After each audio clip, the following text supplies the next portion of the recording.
Qinghe Shenzhou, with heavenly treasures and abundant resources.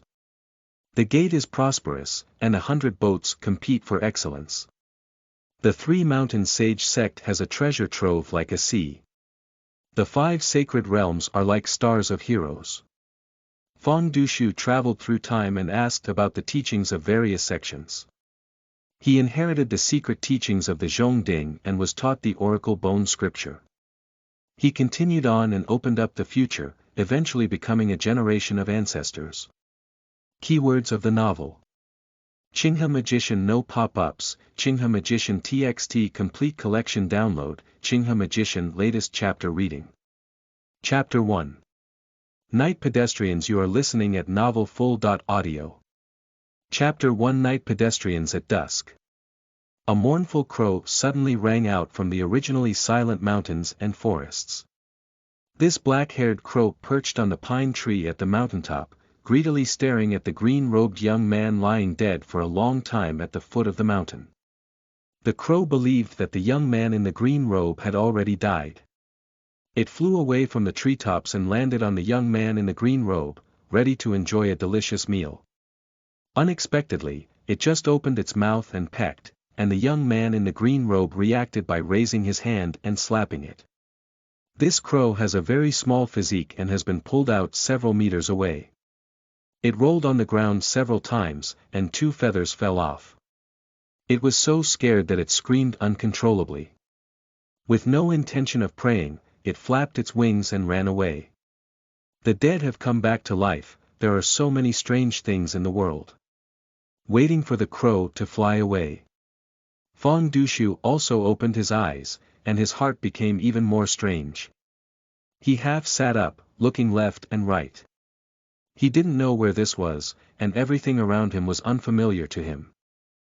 At this moment, a new memory flooded into his mind, leaving him with no time to consider the unfamiliar environment he was in. By the time he adapted to his new body and walked out of this muddy mountain ditch, the sky had already turned dark. There is no human habitation outside the mountain. Fang Dushu looked around for a while, but didn't see any lights or know where the local households were. He found a flat direction and began to explore the way forward, while digesting the newly acquired memory. This is no longer Earth. Fang Dushu was convinced that he had already traveled. This is very strange, but it really happened to him. He fell ill in his sleep, and after his death, his soul was not extinguished. He traveled through this immortal and demonic world called Qinghe Shenzhou by supernatural means.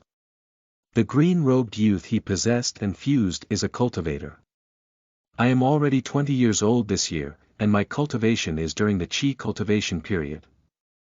The Qi cultivation stage is the first step in cultivation, and this young man in green robes knows that there is still a higher and deeper realm, including the foundation building stage, the golden pill stage, the primordial baby stage, and the spiritual transformation stage. But the higher the realm, the more distant it is for the young man in the green robe. He has not even achieved fame during his Qi cultivation period, and he dare not expect anything from now on. It can be said that this young man in the green robe comes from a very good background, was born into a family of cultivators, and is also a legitimate descendant of the clan, who has been fully trained. However, he has been pampered since childhood, preferring pleasure, unable to calm down, and unable to endure prolonged seclusion. Practicing martial arts requires 3 days of fishing and 2 days of net drying, and his magical power is very weak. He has just entered the threshold of the Qi cultivation period. In fact, his concept is also simple: how to live happily and never do anything unpleasant. Unfortunately, his parents were the only one under his knee and doted on him, only caring for him and neglecting discipline. His 20 years of life can be considered as a luxurious life of luxury and luxury. However, wealth and prosperity cannot last long.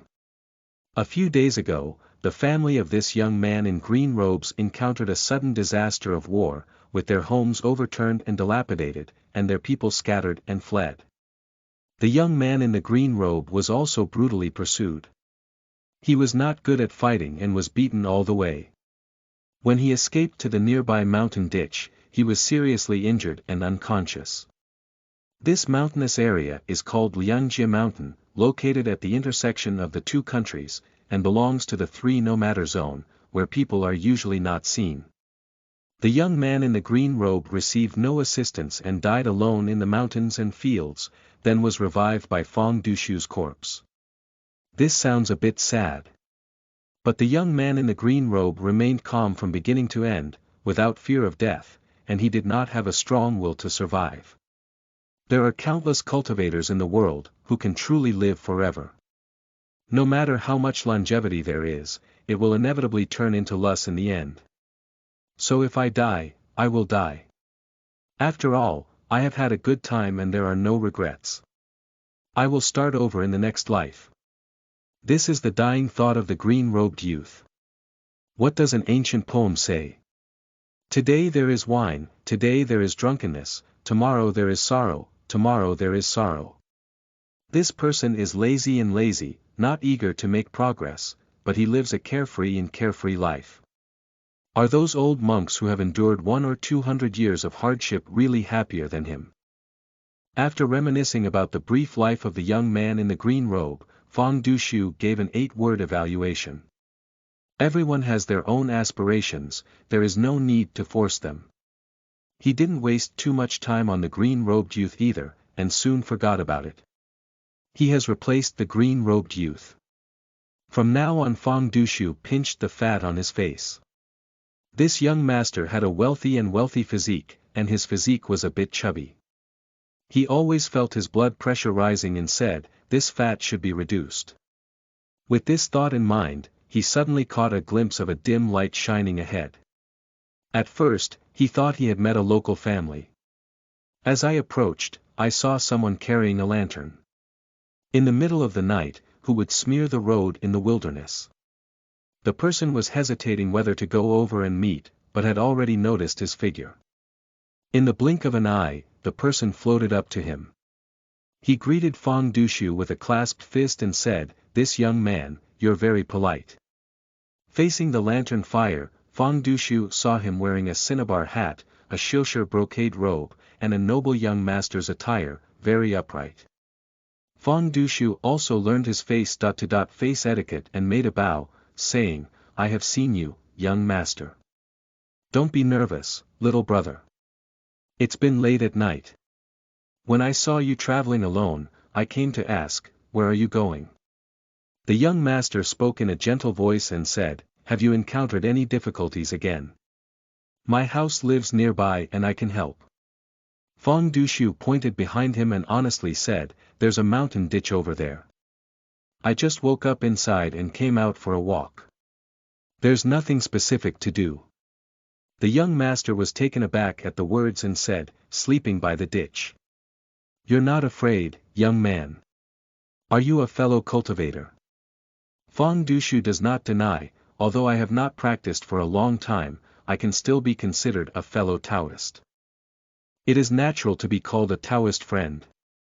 The young master showed even more enthusiasm and said, "So, Taoist friends are also going to participate in the spring Silkworm festival, right?" Fang Dushu doesn't know what kind of illegal association it is. He casually asked, "I haven't been practicing for long and don't know much about our cultivation world. Can you please provide me with more details, young master? If you want to listen, I am naturally willing to speak." The young master briefly introduced, "In our 10 miles and 8 townships, only the spring silkworm granny has the highest cultivation, but she is cruel and ruthless, preferring to oppress the villagers. Alas, her fellow disciples have suffered a lot from it." Fang Dushu expressed sympathy and said, "No matter in any territory, there are bullies who exploit their neighbors. This kind of villain will sooner or later be punished. Isn't it?" The young master became excited and said, "Just yesterday, a heavenly punishment came. Spring silkworm granny's lifespan was depleted and she died from sitting down. When our fellow disciples heard this news, they all applauded and cheered." Sitting down. Fang Dushu is speechless. What kind of punishment is sitting and turning? Being domineering for a lifetime, not dying of misfortune, enjoying old age and dying peacefully, this is a proper blessing. Listen to what you mean, young master. Is holding this spring Silkworm festival to celebrate our fellow disciples turning over and making decisions? Not entirely. The young master revealed, tonight, the Dharma meeting will be held at the cave of Spring Silkworm Grandma. Firstly, we will beat her corpse, and secondly, we must be observing her Spring Silkworm immortal cauldron. Fang Dushu suddenly became interested and said, is there anything special about the Spring Silkworm cauldron, that it is crowned with a fairy character? The young master played a trick and said, if you want to know, why don't you come with me to attend the meeting? Are you willing to take me with you, young master? I would be delighted to do so. However, I have an heartless request and hope that my fellow Taoist can agree. Young master, please speak up. I want to ask you, my fellow Taoist. The young master stretched out his 5 fingers and said, borrow 5 pounds of fresh blood to quench thirst. This sentence is spoken lightly. In Fang Dushu's ear, there was a feeling of tension and tension. Young master, you can lift the lantern randomly, but you cannot drink blood indiscriminately. End of this chapter. Chapter 2. Oracle Bones. You are listening at novelfull.audio. Chapter 2. Oracle Bones, If I Had to Drink It. The originally friendly and noble young master suddenly changed his tone to cold and stern. The cinnabar hat on top of his head flashed with a slight radiance, causing the noble young master's form to instantly change. The originally jade-like appearance began to decay in an instant, with fangs exposed and hanging down to the chin. As the eyes and pupils disappeared, they became cloudy and white. The thin and weak physique also swelled vigorously, emitting an unpleasant odor all over. This is the true form of the noble young master, a white-eyed zombie. I saw it reaching forward with its palms and its nails rapidly elongating, becoming sharp hooks and spikes, ready to pounce. Daredevil show, I can tell at a glance that you're not a demon. I bumped into your flower detective master tonight, and it's time to kill you and offer sacrifices to the heavens to eliminate the demon. Fang Dushu scolded in his mouth. This sounds strange. Fang Dushu said, am I the villain? Are monsters the right side? He saw that the zombie had a fierce and terrifying aura, with demon power that was at the beginning of Qi cultivation, deeper than him, so he prepared to temporarily avoid the sharpness. But suddenly, waves of cold air emerged from his feet, freezing his legs like solid ice, making him unable to move. Looking at the surrounding ground of more than 10 zhang, it was all filled with cold air. This zombie had long had the intention to kill him, but he patiently chatted with him to secretly cast spells and block his escape route. Blood. Bring blood. The zombie jumped up to Fang Dushu in one step, ready to bite off with its mouth open. It thought that Fang Dushu would no longer have the strength to fight back and would definitely have a good meal tonight. Unexpectedly, as it approached its neck, the small wooden stick hanging from Fang Dushu's chest suddenly jumped up and plunged into its throat. The distance is too close, it has nothing to hide from. Suddenly hit by a surprise attack, it let out a strange cry, covered its neck and retreated. What kind of ghost is this? The words have not yet finished. Just listen, bang. One sound. It seemed like thunder was ringing inside its body, and with this blow, its body was instantly split into a charred black shape. When it fell backwards to the ground, the black corpse shattered into dust. Dead and transparent. The cold air on the ground also disappeared without a trace at the same time. Fang Dushu regained his mobility. He looked at the zombie's pitiful state and couldn't help but shake his head. Vampire sucks to the bone and ashes, Your Excellency is also a unique zombie talent. After finishing speaking, he walked over and untied the robe wrapped in zombies. He was picking up and pulling in the black dust on the ground, and his face gradually lost its smile. Where's the signature? Where did my life-saving signature go? Just now, Fang Dushu used a small wooden stick for a surprise attack, which is very powerful and has a magical effect on restraining demons. The shape of the sign is similar to that of incense sticks in temples, and its function is similar to that of talismans. Just inject some magic to immediately release its power, and it can be driven multiple times, which is longer than talismans. When his predecessor fled from home, the only life-saving treasure he carried was this small wooden stick, which was personally bestowed by his ancestors during the founding period of the predecessor's family. Fang Dushu doesn't want anything to go wrong. But he searched through the black and gray, but did not find any trace of the small wooden stick. It should be that when killing the zombies just now, they exhausted their spiritual power and were destroyed together with the zombies.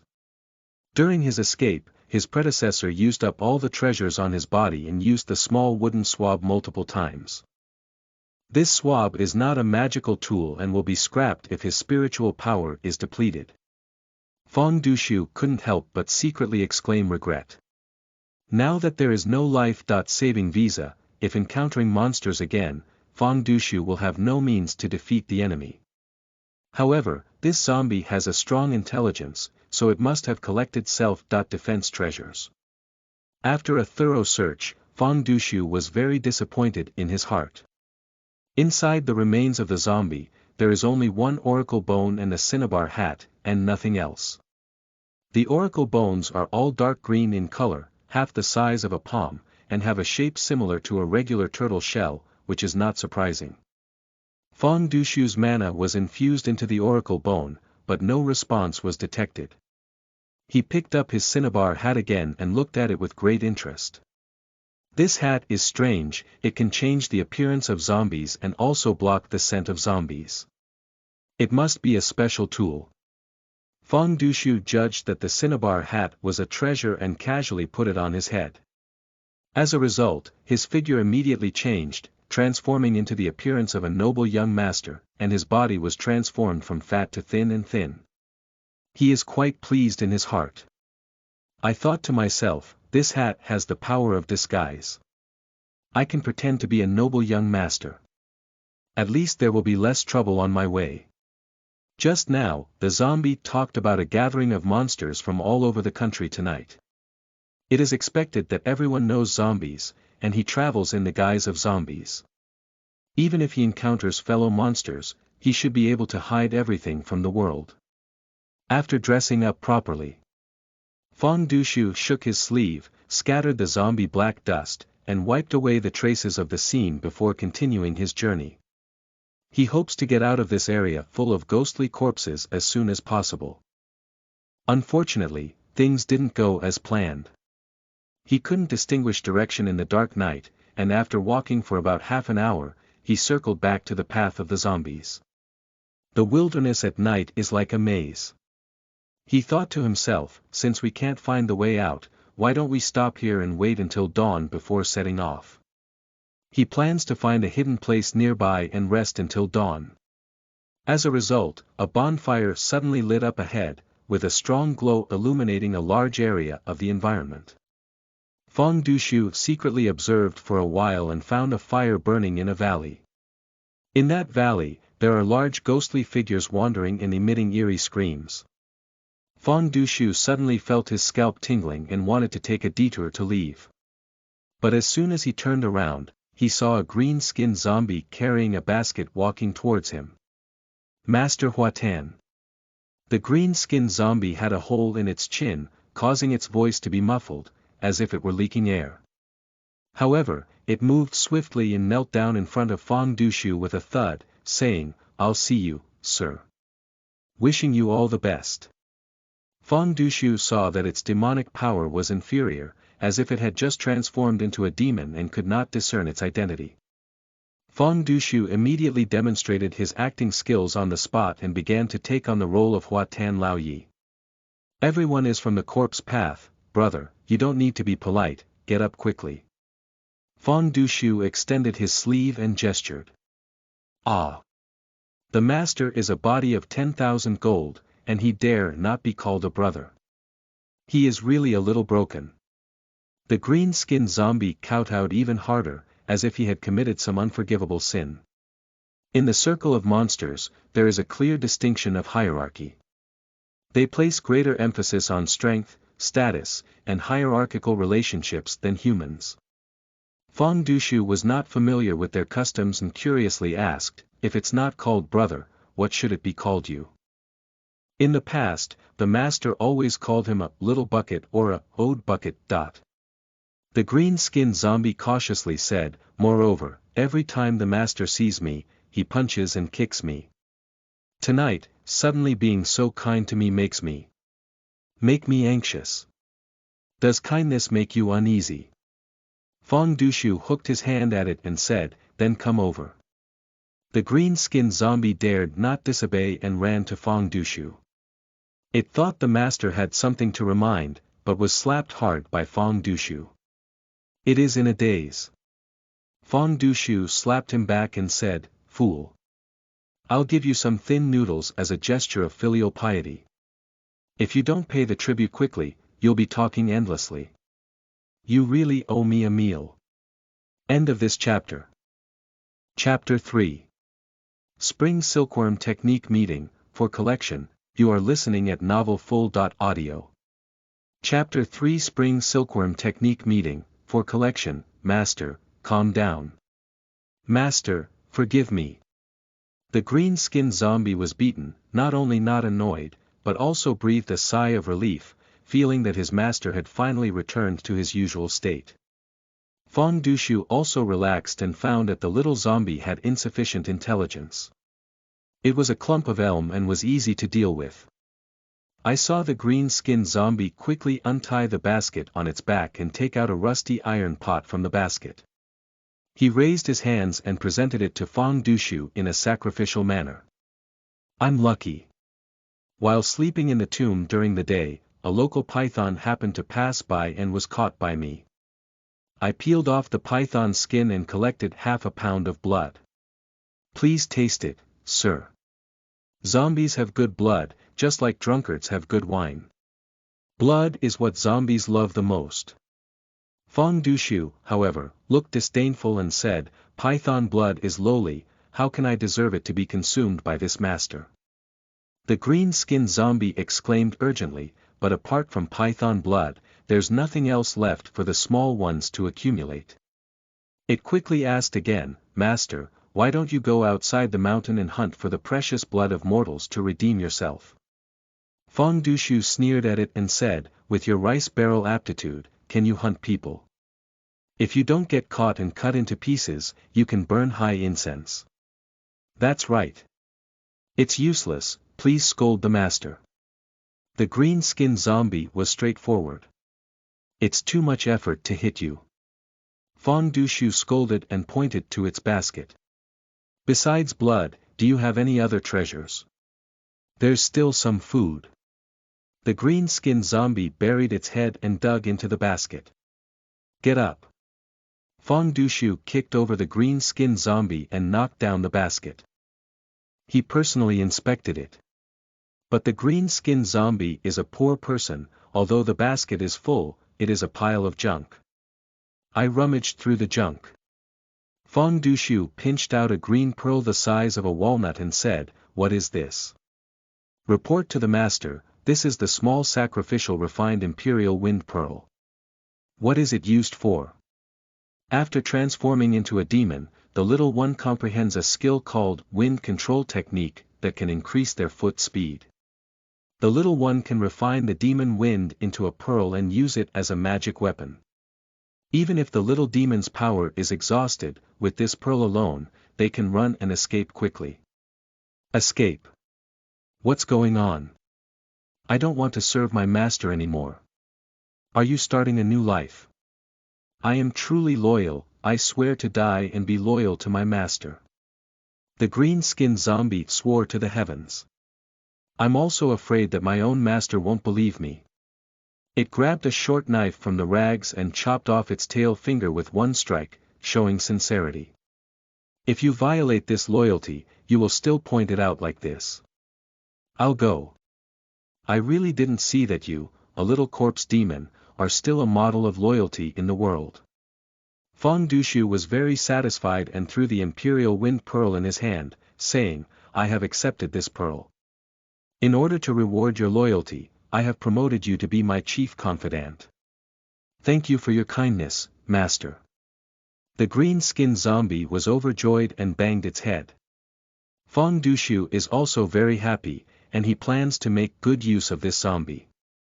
He pinched his voice and carried the demeanor of an old man, saying, "Fool, since you are good at divine walking, you must know the passage to the outside of the mountain, right? Little ones are familiar to the heart. Okay, you can lead the way for me and point out a route to leave Liangjie Mountain." Ah, good.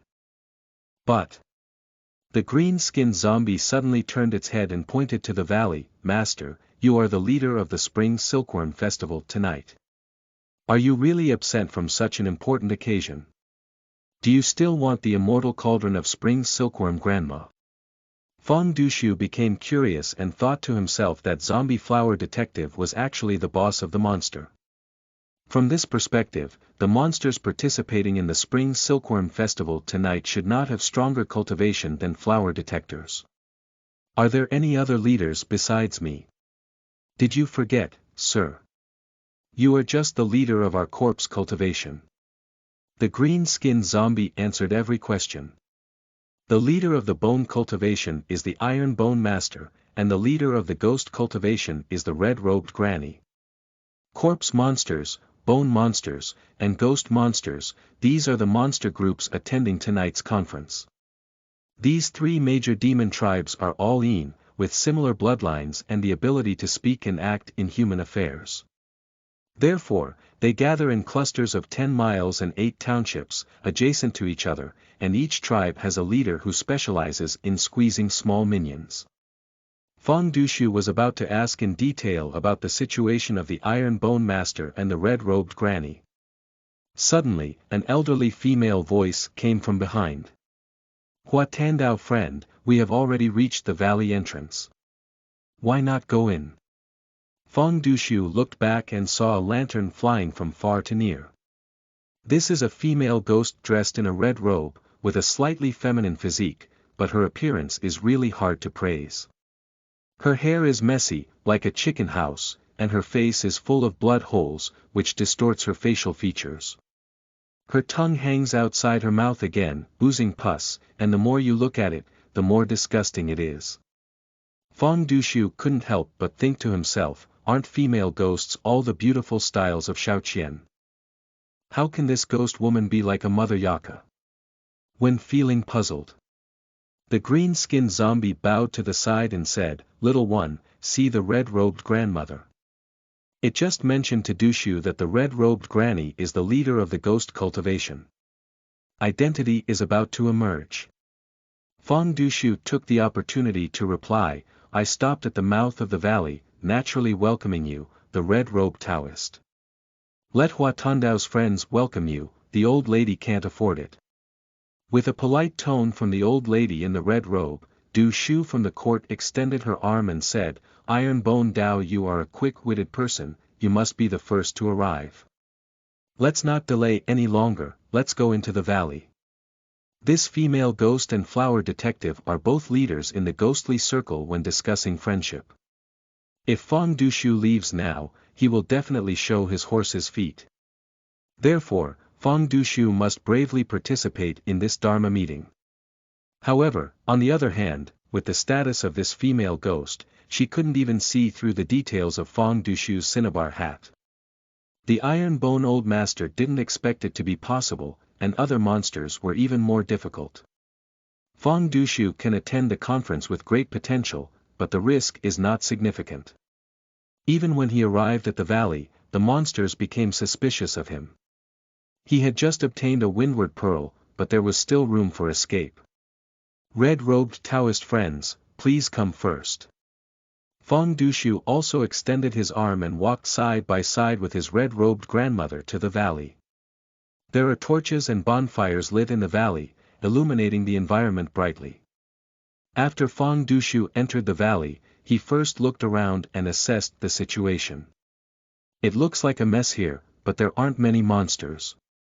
The total number of corpses, ghosts, and skeletons is less than 30, and they are surrounded by a stone gate at the foot of the mountain that is scattered with blue light. The presence of Fang Dushu and the red-robed granny caused a commotion in the valley. The zombies present all kowtowed and shouted, "Master Huatan, long life is boundless." The ghosts and monsters present knelt down to welcome the red-robed mother.in.law and shouted, "The red-robed mother.in.law is prosperous and auspicious." It was like meeting our own ancestors. After greeting, restore order. Fang Dushu, red-robed granny, and Iron Bone Master arrived at the stone gate and joined forces to oversee the overall situation. Looking inside the stone, there is a straight tunnel that is over 10 zhang long, covered in green threads. The silk threads crisscross like vertical spider webs. At the end of the tunnel is the cave of Spring Silkworm Grandma. There is a four-legged square cauldron that is half a person high inside the mansion. The cauldron is engraved with shimmering blue spirit texts, which are extremely eye-catching and directly penetrate layers of silk screens, radiating to the outside door. On the lid of the tripod lay a dark green silkworm, but it remained motionless, devoid of any breath, appearing lifeless and lifeless. Two Taoist friends, we believe that Spring Silkworm Granny has died, but this old demon is as cunning as a human. For safety reasons, it is better to let the young ones clean up the silk and go into the hole to investigate the situation first. The Iron Bone Master looked left and right and said, "What do you think?" His demonic body is a white skeleton, with a few iron plates randomly inlaid on the bone surface, as if patched, which sets him apart from other skeletons without any trace. He also speaks with great momentum, sounding like a tough character who can fight and compete. Seeking collection and recommendation. End of this chapter. Chapter 4. Zhongding Zhenwen. You are listening at novelfull.audio. Chapter 4. Zhongding Zhenwen. The red-robed granny did not oppose the proposal of the iron skeleton. Fang Dushu also nodded and said, "Sure." He pondered in his heart, wondering if these monsters couldn't eat whether Spring Silkworm Granny had already died. That's really it. Last night, Huatan Zombie, red-robed granny, and Iron Skeleton came here to pay their monthly tribute to Spring Silkworm Grandma. After the three demons arrived at the valley, no matter how they shouted for Spring Silkworm Granny, they could not receive a response. They bravely pushed open the cave door. Through the cracks in the silk screen, they saw Spring Silkworm Granny lying on the cauldron, her life and death unknown. They observed the half-night and did not find any vitality in the Spring Silkworm Granny, so they unanimously concluded that the Spring Silkworm Granny had already been seated. But the demonic power of the Spring Silkworm Granny is profound, and the remaining power is still there. Out of fear, they dare not venture into the cave to inspect. So they agreed to meet again tonight. During the day, it is widely rumored that small subordinates from all over the country will gather together to plan for the cave of Spring Silkworm Granny. There are many demons and powerful forces, which is the only way to be safe. The origin and development of this Spring Silkworm Festival is like this. Little ones, quickly enter the cave and move out all the treasures. Fang Dushu, the red-robed grandmother, and the Iron Skeleton shouted to the valley group of demons together, ordering them to venture into the cave to retrieve treasures. These minions have long been tamed and obedient to the three leaders. They knew that the silk net inside the door was dangerous, but they continued to rush into the cave one after another, using their demon bodies to break through the silk net and forcibly open the tunnel. These silk screens are incredibly sharp. When they destroyed all the silk screens and rushed to the Spring Silkworm Granny's cave, half of the minions hung up their colors. But they joyfully carried the four-legged tripod and the body of the Spring Silkworm Granny out of the cave, offering tribute to the three leaders. Red-robed Granny, Flower Detective Master, Iron Bone Master, here's the treasure for you. Great. Since the baby has come out of the hole, you can also roll aside. I'll obey. I dare not disturb the old master and mother.in.law to reward the treasure. The center of the valley has been cleared out. Only Fang Dushu, red-robed Granny, and Iron Skeleton were left to scrutinize the four-legged square tripod. At this moment, observing the remains of the spring silkworm granny up close on the tripod, and then sniffing the strong corpse aura emanating from the remains, the red-robed granny and the iron-boned skeleton were all convinced that the spring silkworm granny had completely died. As for Fang Dushu, he has no experience in identifying demon corpses. Since both leaders say that spring silkworm granny is dead, he also agrees. 3 years ago, the spring silkworm granny rushed from outside to our two world mountains, relying on her strong demon power to enslave our underworld tribe. Anyone who dares to resist will be killed. The iron-boned skeleton calculated the old accounts and looked extremely angry. I didn't expect it to die one day, it really doesn't pay off. The red-robed grandmother was also very angry. In order to vent her anger, the iron skeleton weighed out a hatchet, and the red-robed granny carried a 3-claw hook with a chain and viciously struck the body of the spring silkworm granny. Upon seeing this, Fang Dushu felt that he should also show solidarity with the enemy. But he didn't use his knife, just gave a little help. The two Taoist friends did a good job of chopping, the wet-spawning and egg-transforming disciples. The countless cuts perfectly match its fate. But he was surprised in his heart. This silkworm was really big, with a body size comparable to his arms, and his demonic power had reached an unknown level before his death. The red-robed granny and the iron skeleton had been chopping for a while, but surprisingly, not even a layer of silkworm's skin was cut through. On the contrary, the two demons were exhausted and panting heavily. The iron-boned skull angrily cursed, "This old demon has rough skin and thick flesh, can't pry open its shell, can't eat meat, really damn it." Red-robed granny advised, "Don't be impatient, iron-boned Taoist. Anyway, this old demon is already dead. Sooner or later, you can skin and bone it." The iron skeleton asked in a muffled voice, "Our magic tools are useless.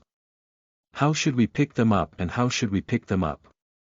"The solution is on this cauldron," said the red-robed grandmother, pointing to the 4-legged square cauldron where the silkworm was lying. She looked at Fang Dushu again and said with a smile, "Before Hua Tandao's death, he once participated in a scientific examination in the mortal world of human cultivation and was once defeated by Tan Hualang. He has a literary talent and reads thousands of books. He must be able to decipher the spring silkworm immortal technique recorded on the cauldron." Upon hearing this, the iron-boned skull exclaimed with joy, "Yes, as long as we cultivate immortal skills, we may not be able to break through the demon's shell." Tan Hualang. Fang Dushu couldn't help but be surprised. How did Hua Tan's name come from? No wonder Hua Tan wants to wear a cinnabar hat and pretend to be a human, but he is yearning to become a new person and become a Jinshi again. Please also explore the method of solving the tripod with Hua Tan Dao Yu Guan Ding. The red-robed mother.in.law and the iron skeleton clasped their fists together, gesturing for Fang Dushu to display his literary prowess. Fang Dushu did not give up and shook his head, pretending to be a scholar. "Two Taoist friends, wait a moment, let me observe it carefully." He carried his hands behind his back and spun around the 4-legged square cauldron, recognizing the words on the cauldron one by one.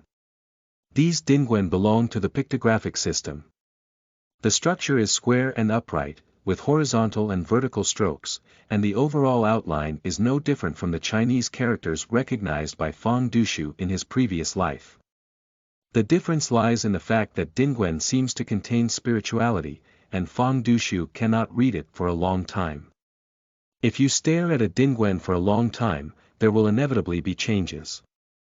Dingwen will rotate and dance on its own, wriggling and twisting until the handwriting becomes blurry, and its true form can no longer be captured. After looking for a while, a memory of his predecessor suddenly popped out of Fang Dushu's mind. Zhongding Zhenwen. Fang Dushu looks more and more alike. According to the memory of its predecessor, Zhong Ding is the most basic true text in the cultivation world, specifically designed for cultivators during the Qi cultivation period. On every bell and cauldron, there is a set of true teachings recorded. The Zhong Ding true technique is not only invincible in power, but also can greatly improve cultivation after practice.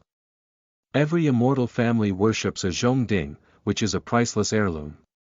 The reason why the predecessor family suffered a catastrophic disaster was due to the trouble caused by the Zhong Ding. His family's ancestral Zhong Ding was taken notice of by outsiders, so they sent troops to seize it. Fang Dushu pondered this point and asked, "This cauldron is quite remarkable. Even in human cultivation, it is not common.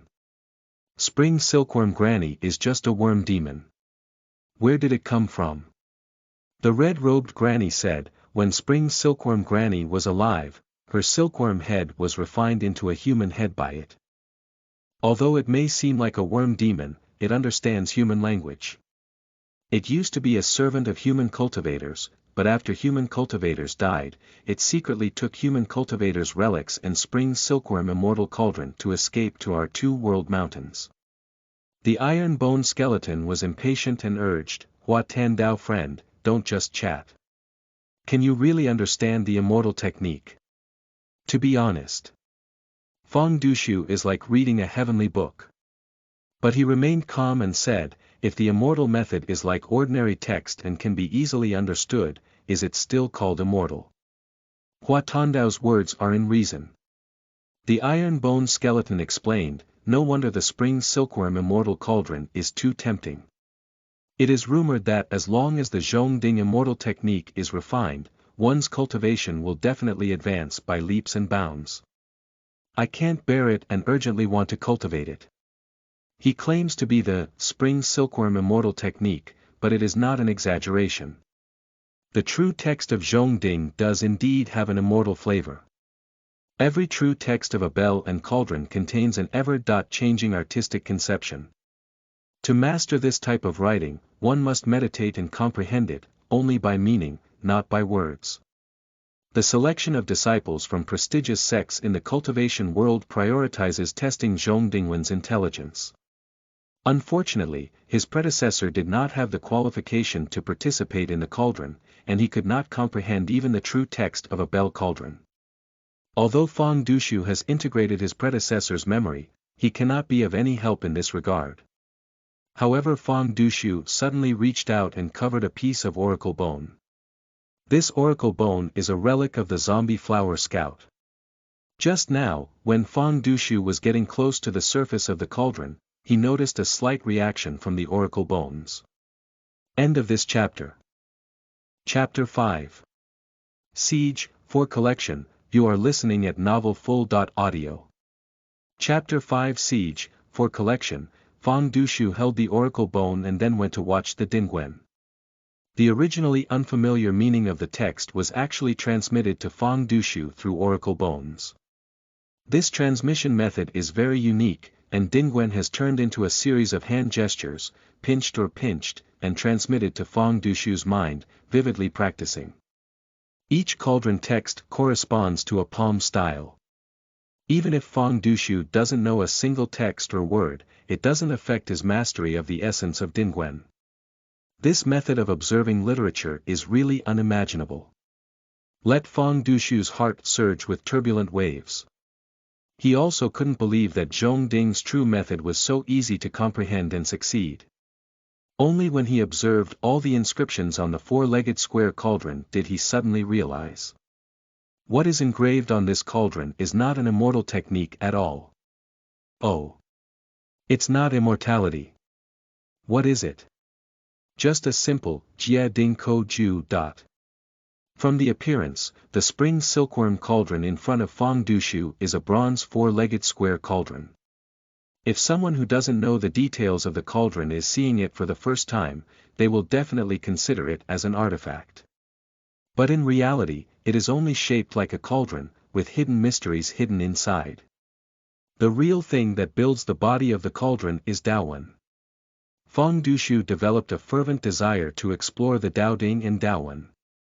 He also longed to hold the cauldron, and on the spot, according to the cauldron text, he pinched his fingers and operated the formula for solving the cauldron, and then padded towards the void of the Spring Silkworm cauldron. Whoo!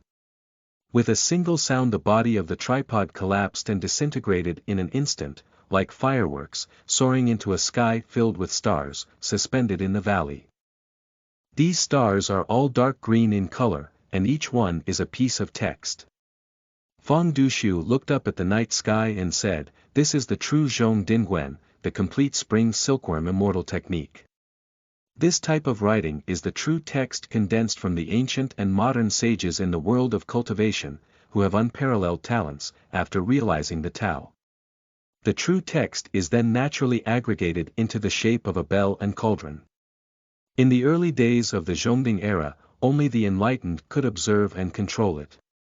The surface of the Zhongding originally did not have a mnemonic, but in order to continue the tradition, the enlightened people practiced the mnemonic on the Zhongding to allow future generations to interpret its Taoist teachings.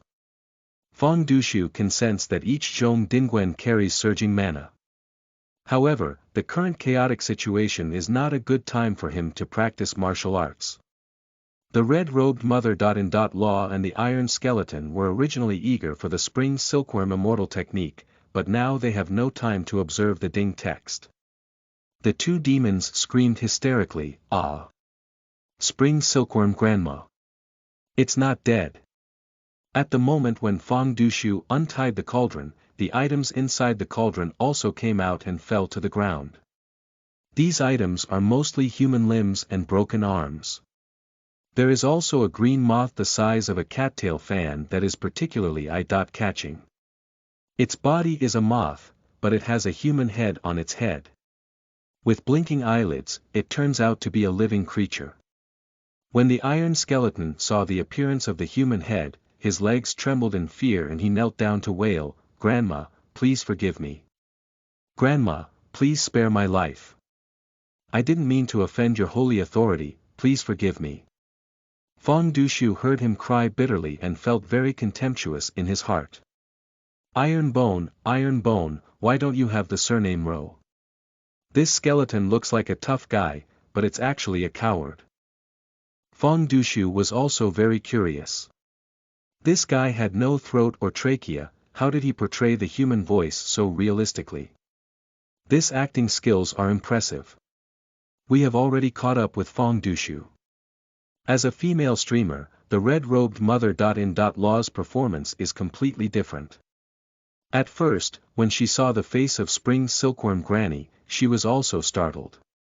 But after she fixed her gaze on the moth body of Spring Silkworm Granny, she quickly steadied herself. The huge moth collapsed on the ground and did not spread its wings and fly away. It trembled uncontrollably, revealing a shiny ball at the tail of the moth. Half of this ball is shrunk inside the moth's body, and the other half protrudes outside. The red-robed mother-in-law quickly noticed the clues. The moth body is laying eggs. And at the most critical moment, it is currently in its weakest state, with all its demon power concentrated on the egg and no ability to fight. With this in mind, the old lady in red decided to take a risk. She shook the chain in her hand and threw it out with a clanging sound, rushing towards the Spring Silkworm Granny. The chain head hung her 3-claw hook, firmly landing on the back of the moth. Earlier, she used a 3-claw hook to kill the silkworm corpse, but it had no effect. However, it was different when dealing with the moth's body. The hook lightly touched the back of the moth and plunged straight in. She pulled the chain back and forth. Sting! The back of the moth was hit by a hook, and 3 blood wounds appeared, causing a torrent of blood. Spring Silkworm Granny was sweating in pain, and her mouth let out a mournful low roar, but she neither escaped nor fought back, still stuck in place. The red-robed mother-in-law couldn't help but be overjoyed when she saw the situation. She shouted loudly, "Hua Tan Dao Yu, Iron Bone Dao Yu, Spring Silkworm Old Demon," in order to lay eggs, took the risk of letting the silkworm's body shed its shell. Its current moth body is extremely fragile, and even the smaller ones can bite off its flesh. Why don't we work together to destroy it? The demon tribe pays attention to physical training. No matter how powerful the Spring Silkworm Granny used to be, now that it has molted its armor, its demon power has instantly declined, and its moth body defense is no different from that of valley monsters.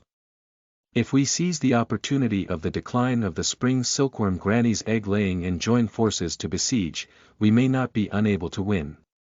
However, the siege must involve the iron skeleton. With this in mind, Fang Dushu asked, Red-robed Taoist friend, what does this old demon want to do when collecting human bodies?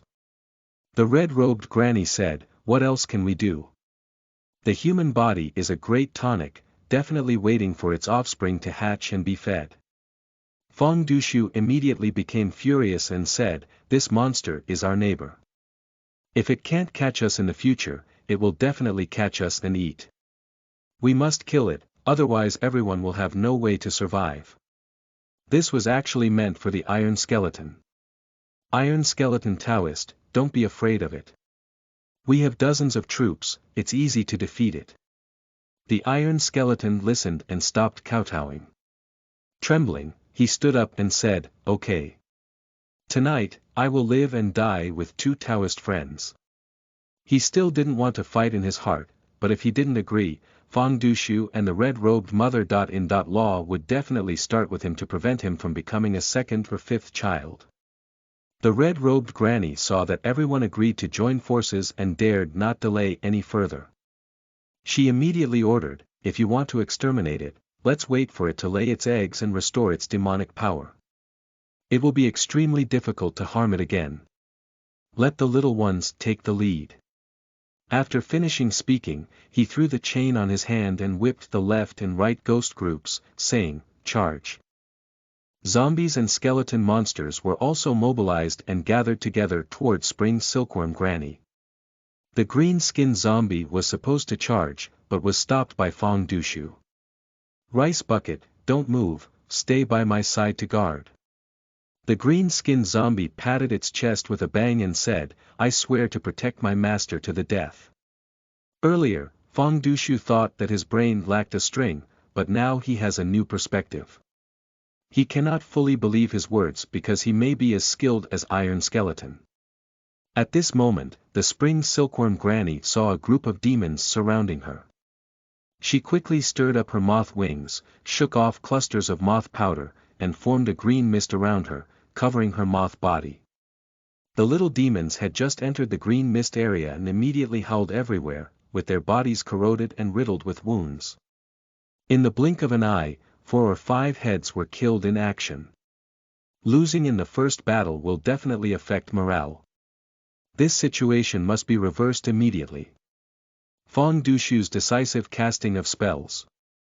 I saw him commanding the floating Zhong Ding Zhenwen in mid-air, falling into the air like rain, all falling into the green mist, and then reassembling into a ding, suppressing the Spring Silkworm Granny and bringing the old demon back into the ding.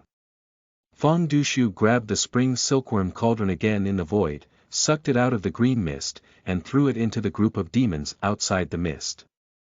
Open. Fang Dushu continued to operate the Jia Ding decision, causing the Ding body to disintegrate into a written form, and Spring Silkworm Grandma also appeared naked. He immediately shouted, little ones, what are you still waiting for? Kill me. The little demons saw Spring Silkworm Grandma right under their feet and immediately rushed forward, with claws and teeth emerging.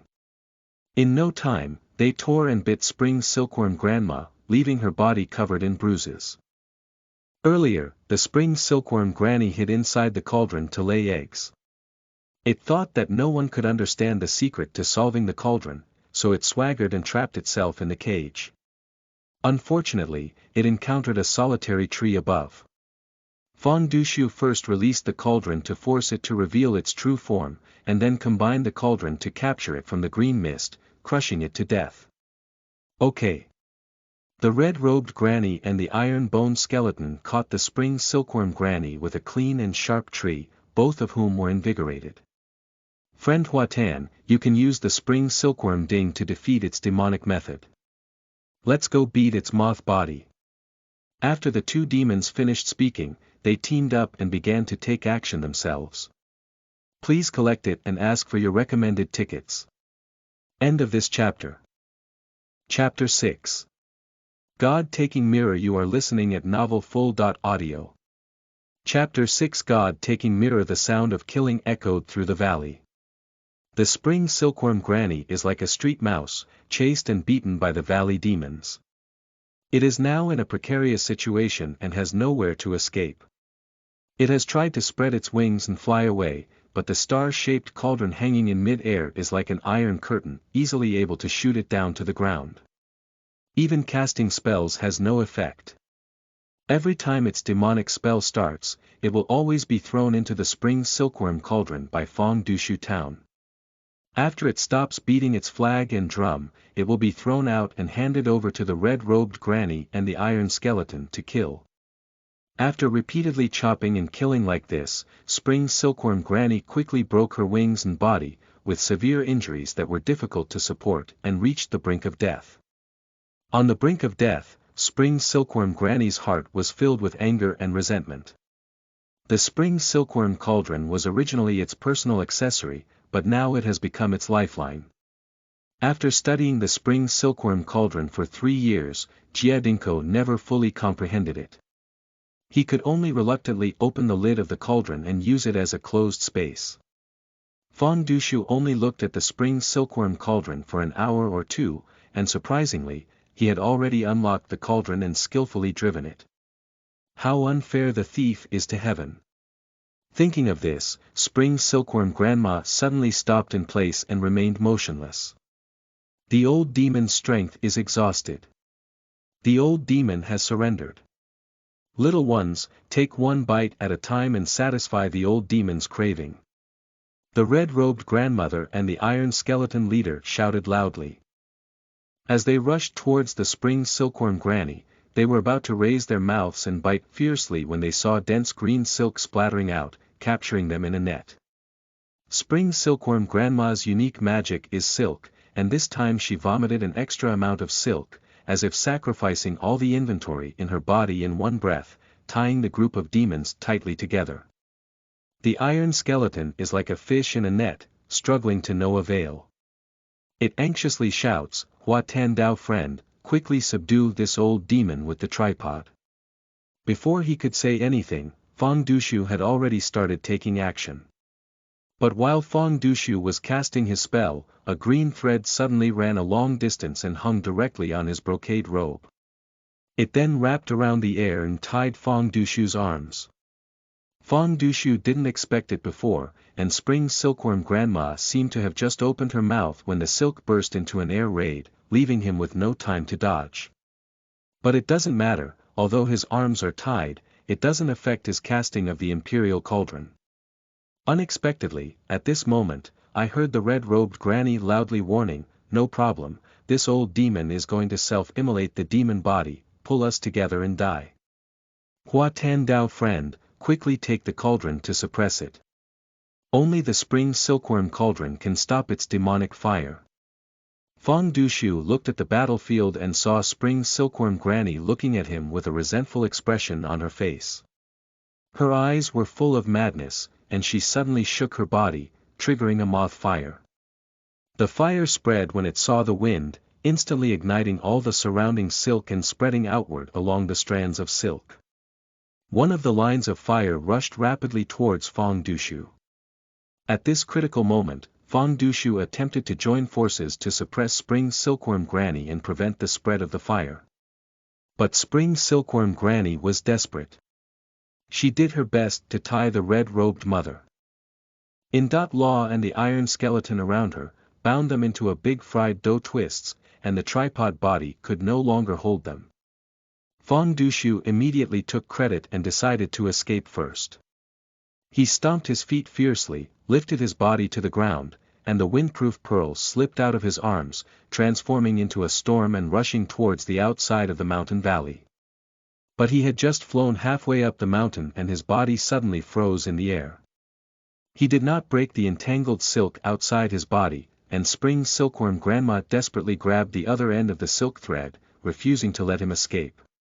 He didn't panic, after all, it was a thin thread. As long as he summoned the spring silkworm cauldron and combined it on the thread, he could escape danger. However, at this moment, a moth fire was attached to the silk, which had already burned to the front. Even if he could escape, he would eventually be injured. "Master, I'm here to help you." The green-skinned zombie immediately summoned a demonic wind and it saw its master in trouble. It flew up to Fang Dushu, grabbed the silk with both hands, and opened its mouth to bite. This silk is extremely sharp, the harder it bites, the heavier its backlash. It only takes one bite, and one of its fangs is cut off. However, it doesn't care and uses all its demonic power. With both hands and teeth, the silk immediately breaks. "Master, run!" The green-skinned zombie shouted and headed towards the fangdu tree, helping it fly out of the gap between the two mountains and safely away from the valley. It was entangled in silk and fell to the bottom of the valley, unable to stand up again. When Fang Dushu stopped in the air and turned around, the valley was already ablaze with flames. He attempted to return to the valley for rescue, but the fire was too intense. The whole valley is like a pool of fire, it cannot be approached at all. Fang Dushu summoned the star Zhong Ding back and merged it into the spring Silkworm Ding. He threw the green-skinned zombie at the place where it fell, hoping that it could grab the foot of the ding and pull it up. But no matter how Fang Dushu shouted, the green-skinned zombie never responded. It was already burned to death at the moment it caught fire. There is no surviving corpse. Fang Dushu stood guard outside the valley for a long time, finally gazing at the fire area and silently mourning. "Fool, foodie, the master shouldn't doubt you. You are truly loyal. To be honest with you, the master is not a zombie, but a human, but he didn't mean to deceive you. The master originally intended to call you brother, but if you insist on loyalty, the master can only push the boat with ease. Otherwise, wouldn't it make you feel cold? You have no children, and the master wants to return this favor to you. Oh, it's difficult. In the future, if the master meets a close relative of your family, he will give you face. If you can make good friends, and treat them kindly." Fang Dushu understood in his heart that it was not him who Rice Bucket was loyal to. If Rice Bucket found out that he was impersonating Zombie Flower Detective, he would probably fight his fate. But Fang Dushu was still moved by the behavior of the Rice Bucket sacrificing his life and forgetting his death. His heart was filled with uncontrollable melancholy. Wait for the fire to extinguish. His emotions cooled down. At this moment, the night has receded. The morning light breaks. Fang Dushu stepped into the valley. Looking around, my eyes were scorched black. Fang Dushu walked around the valley without finding any remains. The demon bodies, including the red-robed mother-in-law, iron skeleton, and Rice Bucket, were nowhere to be found, and even the ashes could not be found. They were all roasted clean by the moth fire. The items were also basically burned out. Fang Dushu searched every corner and found only a silkworm shell and a bronze mirror. Silkworm shells are shed by spring silkworms, which can resist moth fire and thus survive. As for the bronze mirror, Fang Dushu wiped the mirror and saw a lifelike landscape painting sealed in the mirror. He immediately remembered a treasure. The God-taking mirror. The God-taking mirror can seal highly realistic character portraits or landscape views. The monks first refined this treasure to commemorate their relatives and friends, sealing their true faces in mirrors, frames, or scrolls, and hanging them in caves as a symbol of remembrance. Later on, the usage gradually increased. It has now become a daily necessity for cultivators. Because the refining of the God-taking treasure is relatively easy, it has also begun to be popularized and promoted in the mortal world. However, refining is done using divine sense. If the cultivation level is too low and the divine sense is too weak, then the divine capture treasure does not have much simulation. The stronger the divine sense and the more proficient its application, the more refined the ritual of capturing divine treasures can be, and the scenery will become more realistic. The photographic mirror in Fang Dushu's hand seals the landscape image as realistic as a photo. This left him amazed.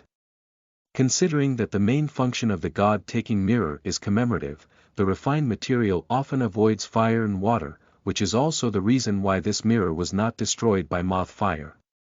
He carefully discerned the content in the scene. This is a moonlit environment, with a knife-shaped cliff shining under the moonlight. A pale yellow light wall flickers in the center of the cliff, and a faint shadow of a door appears on the wall. He secretly exclaimed, "Is this whose cave location?" It is common in the cultivation world to save a certain address with a divine mirror. But he immediately shook his head again and said, "Even if it's a cave, I don't know where the cliffs stand, and how to find them. This telephoto mirror is currently a scrap." End of this chapter.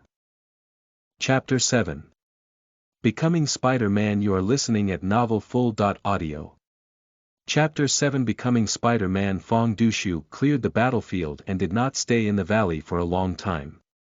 He took advantage of the clear sky and explored the mountains, intending to find a secluded place suitable for seclusion and cultivation.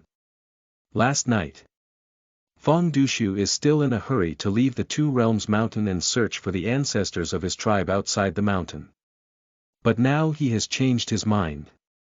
This world is not peaceful. It can be said that there are crises everywhere and dangers everywhere. We must cultivate divine powers as soon as possible to defend ourselves. If Fang Dushu did not obtain the spring silkworm cauldron, he would seek refuge by seeking relatives. Now that he has the spring silkworm cauldron, he must first practice the true technique on the cauldron. After all, seeking others is better than seeking oneself. After half a day of trek, he stopped by a small stream. That's it. There are wild peach trees growing on the riverbank, stretching for several miles. Peach fruits are in their ripening season and can be collected and stored in caves. This small stream flows in the mountains, so it is not difficult to find the mountain and open a cave. The key is that the stream is deep and there are plenty of fish, which can be caught as food. It is said that cultivators can easily survive by eating wind and drinking dew, but Fang Dushu's cultivation level is too low and has not yet reached this level. He needs to consider real survival. There is clean water and sufficient food here, so living for 3 to 5 months is not a problem. On the night of his stay, Fang Dushu arranged a big meal for himself. I grilled a wild rabbit first, but after finishing it, I didn't feel much. Maybe it was because the valley fighting method was overdrawn too much and needed to replenish his strength. He also gnawed on 3 pounds of peach fruit and 5 fatty fish. After eating and drinking enough, I remembered, didn't I want to lose weight? Let's talk about it tomorrow. He chose a nearby peach tree and built a thatched shed around its branches, sleeping soundly for a night. The next day, we started drilling holes to build the mansion. Because he does not intend to settle for a long time, there is no particular emphasis on the design of the cave. He dug a cave on the mountainside and built a stone gate, and moved in on the same day. From then on, he embarked on his tireless spiritual life. That night in the valley, he used oracle bones to decipher the secret formula of the spring silkworm cauldron. After the dissolution of the cauldron, the spring silkworm cauldron evolved into approximately 2,000 star dough cauldron inscriptions. These Ding texts are the true spring silkworm techniques. Fang Dushu continued to use the old method of holding the oracle bone to observe the text, but the effect remained the same. Every time he observes a piece of text, it is transformed into a spiritual shadow by oracle bones and practiced in his mind. The difference is that when he watches the jetting mnemonic, he practices using a palm shadow. This drill is about human figures. It was as if someone was casting spells in his mind, demonstrating each move clearly and accurately to him for observation. Moreover, the palm action is simple and has a short duration. He can master it as soon as he learns it, and then he becomes more proficient. That night in the valley, he spent less than an hour from the initial observation to the complete understanding of the Ding-solving mnemonic, and was able to proficiently apply it. But the movements of the figures were complex and lasted for a long time, and he only observed one Ding one for an hour. When he mastered the essence of casting the first cauldron inscription, he wondered in his heart, I need an hour to cultivate one character. If I complete the cultivation of 2,000 cauldron inscriptions, how long will it take? He roughly calculated and was surprised to find that even if he didn't eat or drink, it would take him 6 months to spend 12 hours in the cave practicing hard every day. This is just a conservative estimate, he cannot stay focused at all times. If it's half a day of cultivation, half a day of wandering and busy with other things, you need to stay in the cave for at least a year. I have to balance work and rest, but I can't practice all night and stay up late to hurt my kidneys. After evaluating the training cycle of the spring silkworm technique, Fang Dushu developed a cultivation plan for himself, which was also a habit he had developed in his past life. Before doing anything, he first made a list of steps. But he is a fan of the situation. What does he cultivate on his own? The true method of cultivating immortals. What does cultivation do? Immortal. How could it be possible to suffer from work injury? It's also strange that he has just traveled through time, and his previous thinking has not yet changed, and he has not yet gained insight into the mystery of this cultivation world. However, his adaptability is quite fast. After only 7 days, he realized that the cultivation plan was of no use. After practicing for a week, he found a surge of powerful magic in his body, flowing along the 8 extraordinary meridians. He was not sure where the magic came from, but he could deeply perceive the cleansing effect of the magic on the physical body. Make his senses sharper and his physique stronger. Especially after practicing all night, he didn't feel tired. Despite not closing his eyes for 3 to 5 days, he was still lively and energetic. Since the body becomes stronger and stronger with practice, there is no longer a need for rest. Except for providing food, Fang Dushu would only leave the cave, and for the rest of the time, he remained at home, devoting himself wholeheartedly to the study of the spring silkworm Zhenwen. There is no time in the mountains. Half a year has passed in a blink of an eye. When Fang Dushu came here to seclusion, it was early autumn in September. In the blink of an eye, autumn and winter have passed, and spring has arrived again. The season of warm spring in March. The mountains and fields are filled with the fragrance of green flowers, vitality is everywhere, and everything appears vibrant. On this day, the cave door, which was submerged by weeds and vines, was suddenly opened by Fang Dushu. He hasn't left the cave for a long time. By the time he arrived outside the door, his image had greatly changed. His hair was messy and covered in dirt, his beard covered his cheeks, and his long beard hung down to his neck, almost covering his face. His brocade robe was dark and tattered, and he looked disheveled, like a beggar wandering in a deserted mountain. But he didn't care about these things, his face always wore a gentle smile, full of joy and pleasure, which was the expression of his emotions after the completion of the Dharma. Today is a nice day. In the afternoon, the sky is clear. It's a great time to stretch your muscles and bones. Fang Dushu's gaze was fixed on the crooked-necked willow tree on the opposite hill. He breathed in his inner energy, raised his right arm high, aimed it at the willow tree from afar, and then moved his mana to his wrist. Go! With a flick of his 5 fingers and a soft hissing sound, a crystal-clear and delicate green thread rushed out of his wrist at an incredibly fast speed, like a flash of lightning, instantly reaching the top of the mountain. Approaching the willow tree, the green silk is like a spring silkworm cocooning and a spider weaving its web, dividing into several threads that wrap around the trunk and are firmly tied. Fang Dushu flipped his palm and grabbed the green silk. He pulled it back first, and the silk thread that spanned between the 2 mountains, measuring 100 zhang in length, immediately became incredibly straight.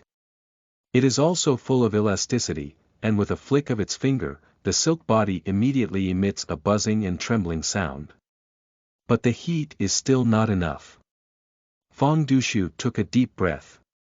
He took a few steps back and continued to pull the green silk back, filling the entire silk body with tense tension. When this force reached its peak, the silk body suddenly retreated, unleashing a powerful and unparalleled traction that pulled him off the mountainside and bounced him into the air. When he lifted his feet off the ground, he felt as light as a swallow, and after flipping over in the air, he had reached the opposite mountaintop. Unfortunately, this was his first jump, and due to lack of experience, he didn't grasp the angle well during landing. He slammed his head into a willow tree and fell in all directions, his posture not very graceful. Come again. He was not at all discouraged, but rather practiced happily. First search for the entanglement on the mountaintop, and then work again. I have a trace on my left hand. He spoke with ease, his green hair instantly rising from his wrist, breaking through the air and rushing to the peak on the left, directly entangled in the cone-shaped mountain. I have a straight line on my right hand. The mountain on the right was slightly low, so he wrapped his green silk around the tree trunk to keep both sides parallel. Get up. He kicked his feet and plunged down from the mountaintop. Like swinging on a swing, he first lands on the surface, then throws himself into the air and soars into the sky. This time, he leaped across 2 miles in one breath and finally landed steadily on a hill. The thrill of soaring is truly exhilarating. He suddenly became interested and possessed himself, posing in the shape of Spider-Man. Should I be called the Silkworm Warrior? He thought to himself. End of this chapter. Chapter 8. Shortcuts. You are listening at novelfull.audio. Chapter 8. Shortcuts on the hill. Fang Dushu sat cross-legged. The spring silkworm cauldron was hanging in front of him, being manipulated by him floating in the air. After half a year of sacrifice and refinement, he has long merged with the spring silkworm cauldron, which is now a part of his body. He can drive it as he pleases, just like his arm.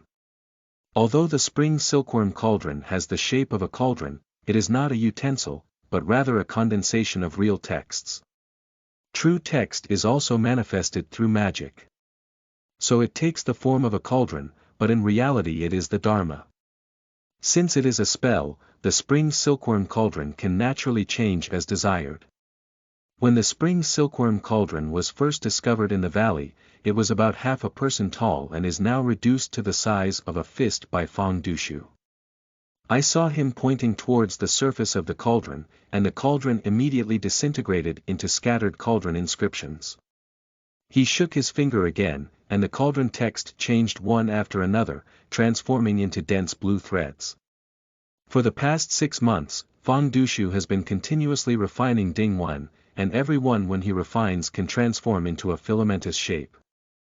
All the silk can be fully absorbed into the body, transformed into true qi to warm and nourish the flesh. You can also release it outside, fly eaves and walls, capture and bind it, and it has many wonderful uses. At the same time, there are thousands of strands of silk, densely woven and able to form a cocoon to bind itself, forming a layer of cocoon shields around the body for protection. In the future, when fighting with others, even if the various threads are cut off, it doesn't matter because they are spells that can be instantly renewed if broken. Just now, Fang Dushu was flying the imperial silk. No matter how much green silk he summoned, he can release and retrieve it as he pleases. As long as his mana is not depleted, green silk can also be continuously used as an energy source. This is also the mystery of the Zhongding true method, as they possess all the divine powers of magic tools, but are much more durable than magic tools.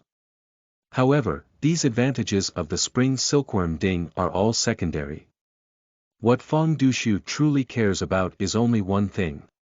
He suddenly clenched his 5 fingers, and the dense green silk immediately reorganized into a cauldron.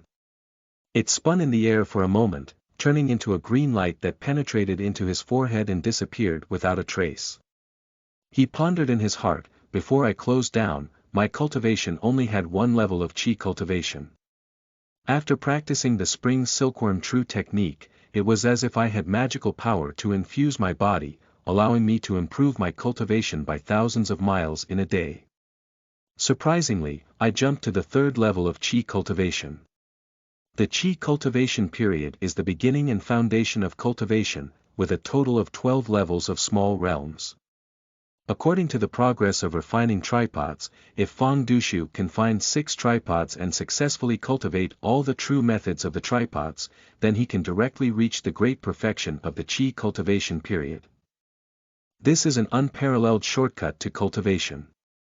This shortcut can only be taken by Fang Dushu. Thinking of this, he took out the oracle bone from his arms. What a great treasure! He could never have imagined that the items he casually obtained from the zombie flowers contained immeasurable power. If it weren't for the help of oracle bones, he would never have mastered the Spring Silkworm Classic in just 6 months, and he would be even more unable to control the Spring Silkworm Cauldron. You should know that the unknown bells and tripods in the cultivation world must be deciphered and deduced by high-level cultivators in order to evolve their true methods. After performing a skill that can be practiced, preaching and hands-on teaching can be carried out, and only disciples during the Qi cultivation period can learn it. However, this inferred technique does not fully reflect the artistic conception of the Zhong Ding, and it has its own flaws, greatly reducing its power. This kind of cultivation method does not have a significant effect on improving cultivation, and it is commendable that it can help cultivators during the Qi cultivation period improve their mana by 1 layer.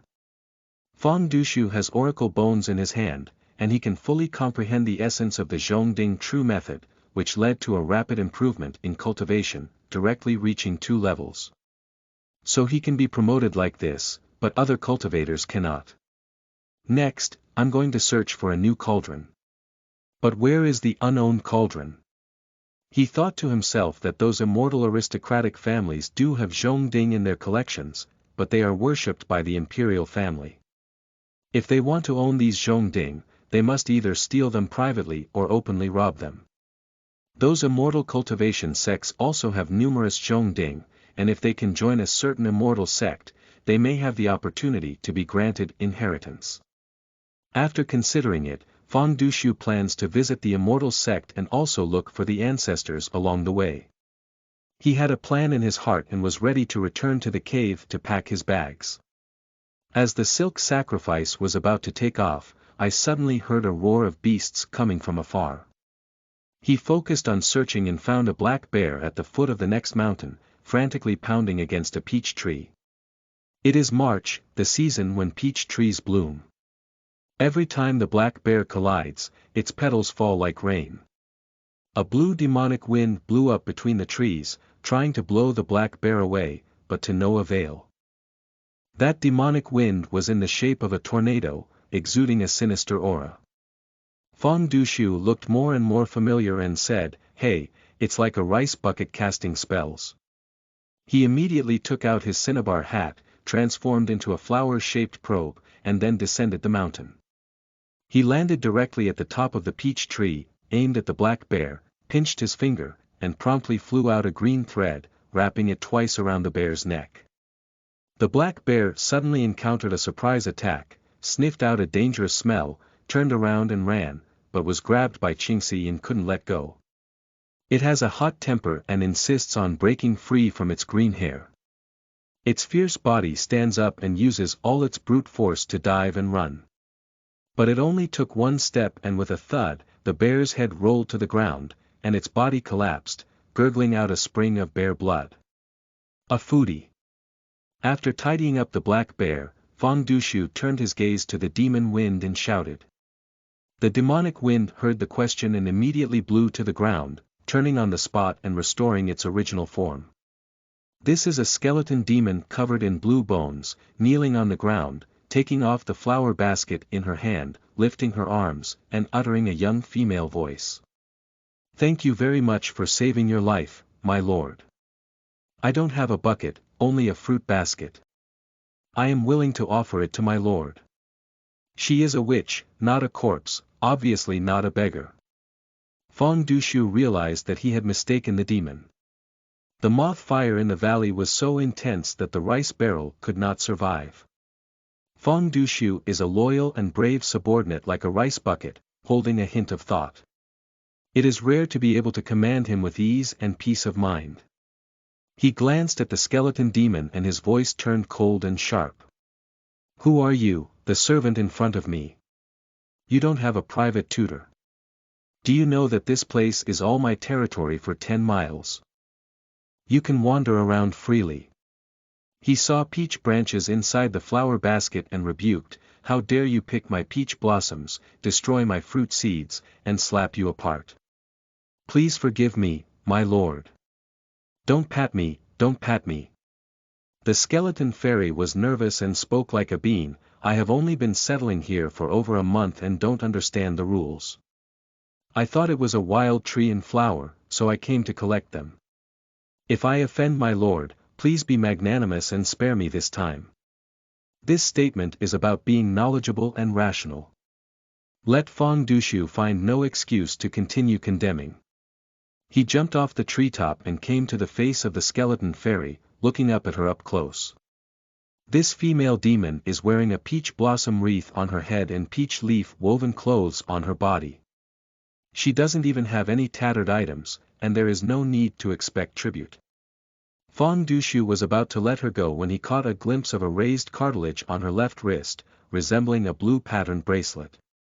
He pointed to it and asked, "What is this?" She replied, "Bone-transforming bracelet." It is indeed a bracelet. Fang Dushu waved at her and said, "Take it off and let me see." This. Why, unwilling. It's not that I'm unwilling, but that I can't pick it off. She exclaimed urgently, "Anong, this bracelet has been melted into the bones of my servant's hand, specifically used to suppress my demon power. I have been wanting to take off the bracelet, but I am helpless." Fang Dushu was quite surprised and said, "So, you're a runaway slave. Where did you escape from?" End of this chapter. Chapter 9. Qingqing. You are listening at novelfull.audio. Chapter 9. Qingqing. The skeleton which pointed south and said, "I escaped from the Lishui River." The two mountains stretch for thousands of miles north and south, separating two mortal kingdoms from the east and west. To the east is the state of Li. This country is named after the Lishui River within its borders. This river passes through the land of the 8 states in the state of Li and ultimately merges into the Shitua Canyon of Liangjie Mountain, which is also the end of the river. Servants are not runaway slaves. The skeleton fairy revealed her background again. The slave girl decayed into bones in the river and then became a demon. After she landed, she was taken in by the Golden Fan Empress. When she saw the slave girl alone, she let her live in her cave and cast her a river treasure. Her voice is clear and youthful. Her tone of speech is not as sophisticated as that of an adult, exuding a sense of immaturity. This may be due to her short time of demonization. Her demonic power is very weak, not even comparable to that of Fang Dushu. No wonder even a black bear cannot be defeated. Fang Dushu asked her, "Golden Fan Goddess, is she your master?" She shook her head and said, "Empress is not a human, she is a female ghost." Fang Dushu asked again, "Ghost? What does ghost Lianhe Zhen do?" "Sell it." She explained in detail, He Zhen is capable of refining magical tools and making elixirs. The people on the Shitua Gorge like him the most. The Golden Fan Empress often pretends to be a person and goes to do business with them. It's pretending to be human again. It seems that this Golden Fan Empress is a female flower scout. Fang Dushu smiled and said, "Isn't it good to do business? Why don't you follow your wife?" The skeleton fairy spoke with a sad expression. The Empress and the people from Shitua Gorge have formed a grudge and were killed by someone who joined forces with Xiu. Those people, Xiu, refused to let go and came to rob the Empress's cave. The servants had no place to stay and had to flee. Why didn't those people pursue you? Normally, they should have reunited you with your mother. The Empress raised about 10 children. When someone came to kill her, the maidservants took advantage of the chaos and fled. The Empress cave was built by the Lishui River, and the maidservants knew the nature of the water and hid at the bottom of the river. People dared not go down the river to search. Then you should stay in the river to practice. After all, you are an aquatic monster, isn't it safer than on the shore? It's so good that Duke N knows that there are river demons living in the river, who are not very intelligent and bloodthirsty. They hunt and forage everywhere. Although the slaves are fast in water, it's difficult to escape them and chase them. After wearing the bone-melting bracelet, the slave situation in the river becomes even more difficult. The skeleton female demon swayed her wrist in front of the solitary tree. She said again, at that time, the maidservants escaped from the Empress's cave. The human cultivator used this bone-transforming bracelet to strike the maidservants and suppress their demonic bodies, which could interfere with their swimming. The danger in the river was much greater than on the shore. The shoreman Shio caught her and at most dismantled her skeleton to refine treasures. If caught by the river demon, she would be eaten alive. After weighing, she still decided to land. She has also experienced hardships. But when she spoke, she remained calm and indifferent, without any resentment or self-pity. Of course, this does not necessarily indicate her optimistic nature. It is also possible that she believes that skeleton monsters should be like this, and being beaten or killed is an inevitable fate, so she is accustomed to it. I couldn't stay in the water for long, and I didn't dare to stay in Shirtua Gorge anymore. So I wandered north all the way. When I arrived here a month ago, I saw this beautiful peach orchard full of mountains and no one to live with, so I decided to settle down. At this point, the skeleton fairy's tone gradually lowered. Who knew that this was actually the territory of the Yingong?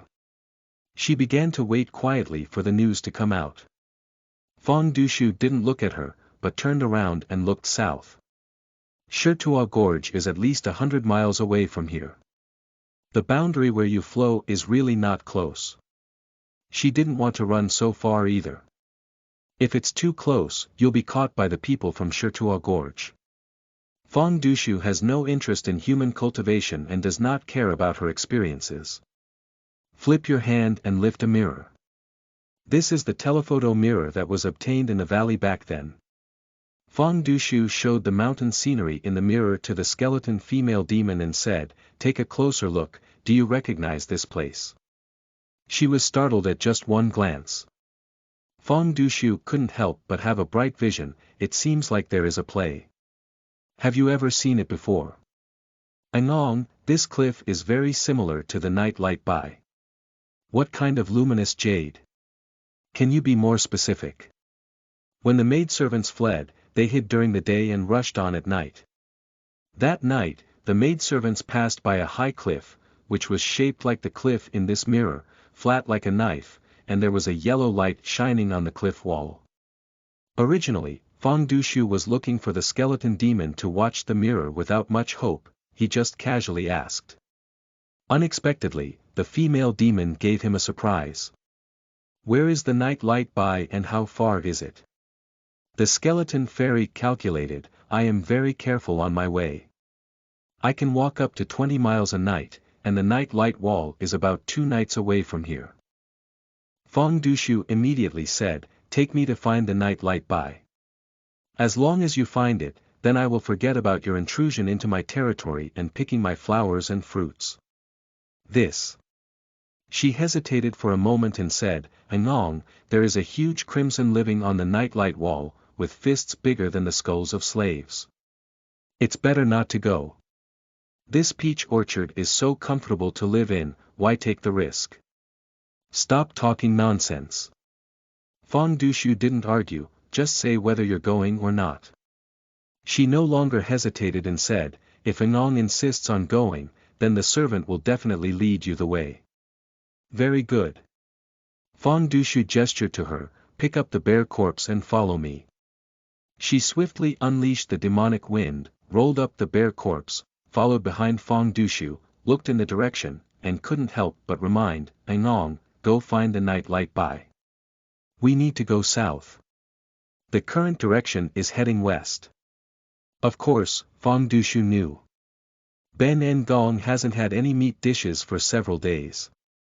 First, grill a bear's paw, have a full meal, and then hurry on. He is going back to tidy up the cave. This trip to find the night light by, whether or not he can find it, he will not come back. The skeleton fairy stopped talking and silently followed him to a small stream. After walking half a stick of incense along the riverbank, it stopped at the foot of a mountain. This is where Fang Dushu's cave is located. Do you understand how to make barbecue? Servants are useless. The skeleton fairy felt ashamed and said, I am a skeleton, and I don't usually have to eat. The Golden Fan Empress also doesn't eat blood. Her cave doesn't have a stove, so I don't have the experience of grilling bear paws. Then you're really useless. Fang Dushu started by himself, peeled off the bear skin, cut open the bear meat, cleaned it thoroughly, and then started a fire. He strung several bear legs together and put them on an iron frame. During the baking period, Fang Dushu climbed the mountain alone and returned to the cave to pack his luggage. Busy and busy, closing the cave. When Fang Dushu returned to the shore, the bear meat was just roasted and the timing was just right. He sat down by the fire, took off his cinnabar hat, rolled up his sleeves, and took a leg, enjoying the grilled meat. The skeleton fairy stared at him for a while before daring to ask, Anong, how did your appearance change? Fang Dushu smiled and said, this is the true face of Ben Ngong's Mount Lu. The skeleton demon couldn't understand why Fang Dushu had to change her appearance. Anyway, she was all human, so why bother? She scrutinized to herself again, and Fang Dushu now had a big beard, unlike the white-faced scholar who had just approached demons. She dare not speak again. Fang Dushu took the initiative to ask her, do you have a name? My servant's name is Qingqing. Where's the surname? My servant's surname is River, the river of the river. You're quite effortless. You were born in the river with the surname River. I also want to take some trouble, but I don't have parents. End of this chapter. Chapter 10. Bates. You are listening at novelfull.audio. Chapter 10. Bates. At dusk on this day, Fang Dushu and Qingqing officially set off, heading south to search for the night light by. Actually, this is a trip without specific goals. Fang Dushu only speculated that there was a monk's cave sealed in the night light by, and this cave is highly likely closely related to the original owner of the spring Silkworm cauldron. But whether the cave still exists or not, and what else is hidden inside, Fang Dushu knows nothing. Even the night glow by may not necessarily be the scenery inside the god-taking mirror. Perhaps Fang Dushu will make a trip for nothing. However, Fang Dushu would rather have nothing to gain than ignore it. The opportunity in the cultivation world does not fall out of thin air, it must be constantly explored and explored repeatedly in order to occasionally gain something. According to Qingqing's estimation, she would need to walk for 2 nights to reach the night light wall herself. Now, accompanied by Fang Dushu, she is also rushing non-stop during the day. The next afternoon, we arrived at our destination. Qingqing led Fang Dushu into a mountainous area. This is between the towering mountains. Standing at the foot of the mountain, she looked up and observed that there were all vertical and steep cliffs nearby, which looked roughly the same, making her dizzy. I gradually lost my direction and didn't know where to look for it. Anong, I'm so foolish. I can't remember which one is the night light by. At first, she passed by in a hurry and was frightened by the giant crimson, and her memory was not profound.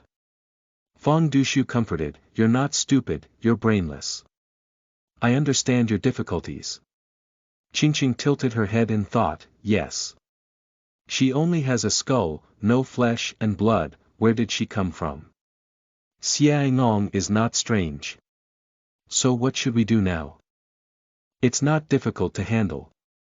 Fang Dushu raised his hand and pointed to the sky, saying, the sunset is coming soon. When it gets dark and the moon comes out, the night light by should take shape. Qingqing has only seen the night glowing by once. If it doesn't show its form at night, how can she explain it to Fang Dushu then? She is a bit uneasy. This area is littered with rocks and weeds. She saw Fang Dushu and found a rock, ready to sit on it and rest. She quickly took out a handful of peach leaves and quickly spread them out. Waiting for a solitary tree to take its seat. She asked again, Anong, do you want me to help you rub your shoulders and relieve fatigue? Fang Dushu laughed dumbfounded and said, "Can you?" Qingqing said seriously, "I am very skilled. In the past, when I was in the Golden Fan Empress's cave, every time she went out and came back, I would ask the maidservant to serve her, rubbing her shoulders and legs. The Golden Fan Empress has repeatedly praised her for being considerate and well-behaved, with a thoughtful face. But she dare not show off in front of Fang Dushu. After all, there are different types of demons. If the Golden Fan Empress orders her smoothly, Fang Dushu may find her vulgar and ugly. Her concerns are also reasonable. Fang Dushu really can't eliminate her innate sense of terror. Whenever Fang Dushu thought of her coming for a massage, he was always worried that she might suddenly pinch his neck. "I don't need you to serve me, you can sit down and rest. I'm not tired, I'll wait here and have my benefactor send me at any time." Qingqing has the temperament of a senior maid. Anyway, with nothing to do, Fang Dushu talked to her about his daily life and said, "Qingqing, a spiritual skeleton like you should have been a human before transforming into a demon. Do you still remember what happened during your lifetime?" Qingqing said simply, "I can't remember a single bit." She also revealed, the Golden Fan Empress said that the servant was a mortal drowned in the river, and her bones sank into the gloomy waters at the bottom of the river, gradually gathering a demonic aura, but the servant never awakened the memories of mortals. Fang Dushu said, "It's good if you can't wake up. If you really want to remember your loved ones during your lifetime, but cannot recognize each other, it will only add to your troubles." Duke N spoke in reason. Qingqing didn't intentionally agree. The Golden Fan Empress remembered her past and returned to her hometown to search for relatives. As a result, she scared her family to death and was forced to cut off contact, becoming a lonely and wild ghost. This Golden Fan Empress has been repeatedly mentioned by you. You miss her so much. She has been quite successful in being a ghost. I don't know how many people in this world die on the roadside in the wilderness. No one will take a second look, not even a ghost. Fang Dushu thought of his predecessor. If it weren't for his time traveling, his predecessor would probably have been taken by a wild dog, with no bones left. However, as a cultivator, both her predecessor and the Golden Fan Empress were unqualified. Qingqing sighed lightly and said, "In this world, only the Empress is good to me. Of course, I have to think of her. In fact, besides thinking of her, I don't know who I should think of." Fang Dushu laughed and said, "Then I made a mistake earlier. In a situation like yours, you should retrieve your family's memories so that you can have some thoughts."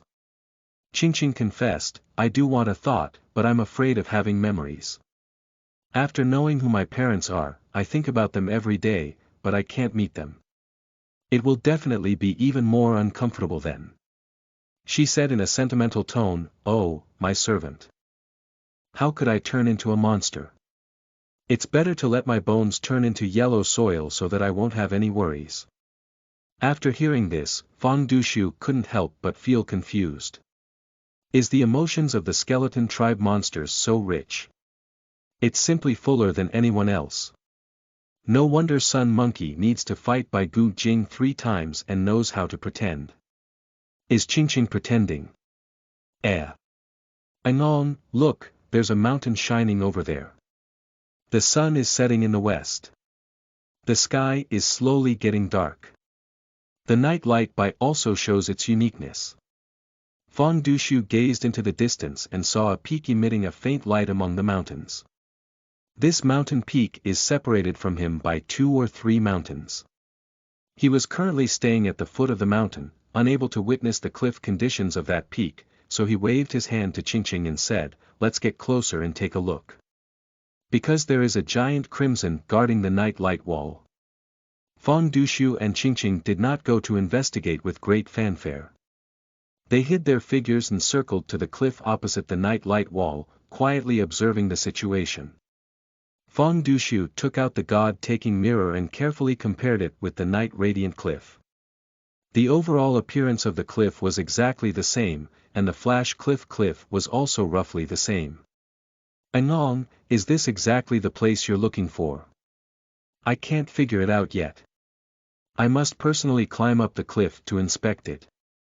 Fang Dushu asked Qingqing, where is that giant crimson hidden? Hidden in the pine tree at the top of the cliff. Qingqing pointed his finger and said, last time I was walking at the foot of the mountain, and saw that the night light by appeared. I thought it was some kind of treasure, so I stopped and watched. However, it angered me and roared at me from the top of the cliff. I was so scared that I ran away and even jumped down to chase after me. How far did I chase you? About 2 or 3 miles away. It will return. Angong, it seems to be guarding the night light wall and dare not go far, which is why I got rid of it. If it were to chase you again, would you dare? Chase again. Qingqing heard the implied meaning of Fang Dushu and said, Angong, do you want the maidservant to be a bait to lure you away from the mountain? Fang Dushu pointed to her wrist and said, if you lead it away, give me time to explore the cliffs. After everything is done, I will personally go to Shizhou Gorge to find a way to untie the bone-melting bracelet and help you return to Lishui. Qingqing immediately stated, Angong, you saved the servant from the bear's mouth.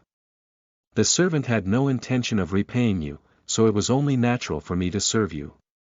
Even if you don't go to Shizhou Gorge, the servant is willing to be a bait, but... just what? I have low skills, and I'm afraid I won't be able to run a few miles, and I'll be chased by the giant ape. Qingqing said, if I'm unfortunately caught and let the giant ape smash me into ashes with one punch, I'll miss your big deal, my lord. Don't blame me. You're all ashes now, how can my benefactor blame you? Fang Dushu pouted and said to himself, how could this female demon be as stubborn as a rice bucket? That's right. Qingqing stood up and said, that slave maid is going down the mountain to attract the scarlet.